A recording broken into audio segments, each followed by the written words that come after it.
Okay, Octamed, I've just seen your video putting out an evolution challenge, and I think basically what you're trying to get at is why people have trouble hanging on to that idea. And I do apologise, I've only been on YouTube a little while, so if you've already had an answer like this, or this is coming a little bit late, I'm sorry to be wasting your time. You can turn off any time. I won't be too offended. But the thing I think it is, and I've been looking at a lot of this stuff on YouTube since I got on here, and it's actually, I think I've seen a lot of stuff that you might have inspired with asking this question. And I've actually learned a lot about evolution myself. I believed in it anyway, but I've learned a lot. I've been thinking a lot about it, and I think I have a greater understanding. There have been some great clips. Some people have done some really great work out there. It's been fantastic. But still, you know, the people just don't believe in it, and that's the way they are. And you might think it's because it's warm and friendly and cute and cuddly and they want a God to love them, and I think that's probably a lot to do with it.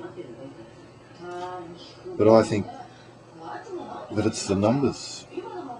I think it's the numbers that throw people off. You're talking about billions of years, and people are trying to look and see that this world, this complicated web of life that exists in just an amazing array has come out of just accident after accident after accident. And to understand that happening, I think you've got to understand that accident after accident over a period of billions of years. And that's a big number. I have trouble with that number. If I have trouble with anything in evolution, it's understanding that number. And I think most people would have trouble with that number. And I think if you were to ask somebody, you take an example, lotto. People think they're going to win lotto. Well, they think they've got a chance of winning lotto, when actually, you know, and it's a number nowhere near the numbers we're talking about. It's about 14 million to 1. I could be wrong. Correct me if I'm wrong, but I know it's a very, very big number.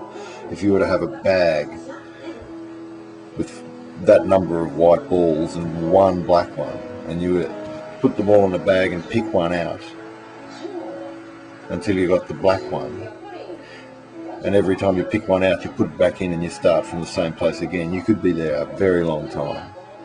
But still, I don't think most people get their head around that number, so I don't think they've got any hope of getting themselves, you know, I think they could do it, but it stretches me to the limit, and it sort of lets me know where I am on the scale of things. I don't put any intellectual tickets on myself, but that's the hardest thing. Anyway, that's my 2 bobs worth. Thank you.